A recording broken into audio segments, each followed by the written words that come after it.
আসসালামু আলাইকুম আরহামাতুল্লাহি অবরাকাতুহ।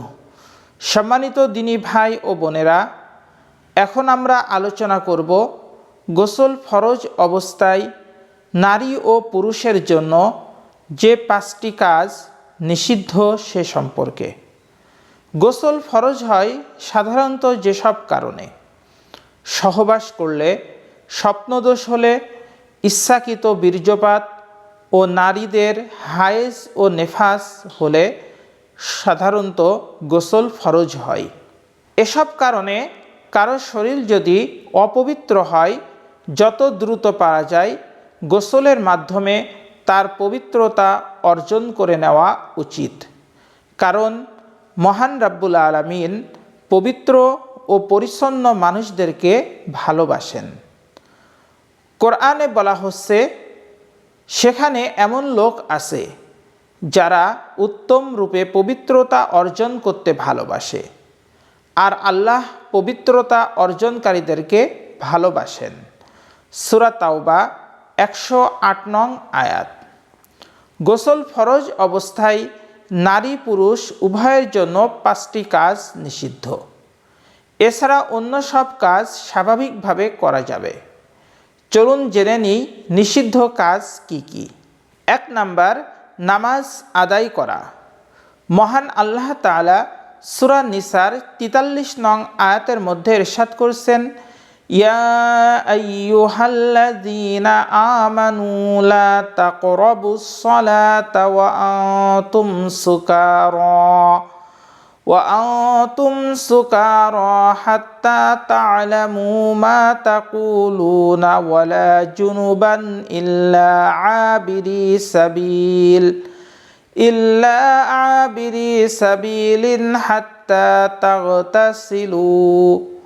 অর্থ: হে ঈমানদারগণ, নেশাগ্রস্ত অবস্থায় তোমরা সালাত আদায় করো না, যতক্ষণ না পর্যন্ত তোমরা বুঝতে পারো যে তোমরা সালাতে কি বলছো। তাছাড়া বড় নাপাকি হয়ে গেলে গোসল না করে সালাত আদায় করো না।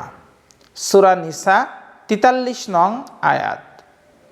2 নাম্বার, কোরআন স্পর্শ করা। অপবিত্র শরীর নিয়ে কোরআন স্পর্শ করা যাবে না।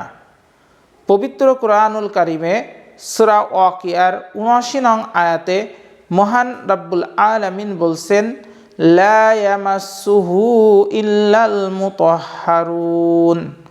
অর্থ: যারা সম্পূর্ণ পবিত্র তারা ছাড়া অন্য কেউ যেন কোরআন স্পর্শ না করে।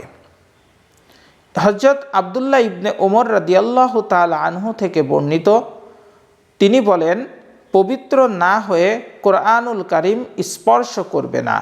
দারে কুতনি। 3 নাম্বার, কোরআন তেলাওয়াত করা। হযরত আলী রাদিয়াল্লাহু তাআলা আনহু বলেছেন, রাসূলুল্লাহ সাল্লাল্লাহু আলাইহি ওয়াসাল্লাম সব সময় আমাদেরকে কোরআন পড়িয়েছেন, তবে যখন বড় নাপাকি অবস্থায় থাকতেন সে সময় ছাড়া। তিরমিজি। 4 নাম্বার, মসজিদে অবস্থান করা।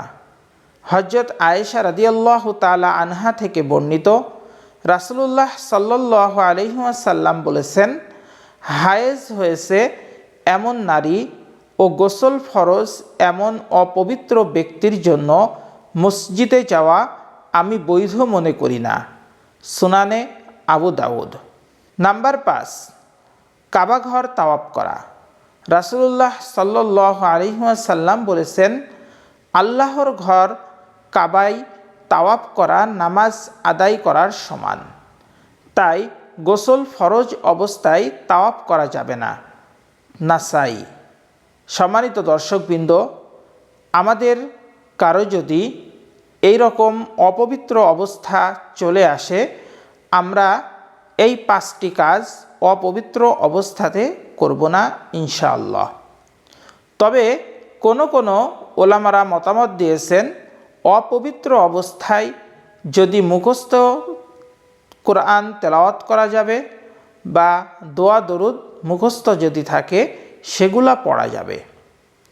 তবে সবচেয়ে উত্তম পদ্ধতি হলো যত দ্রুত সম্ভব পবিত্রতা অর্জন করে তারপরে কোরআন তেলাওয়াত করা, জিকির আজকার করা।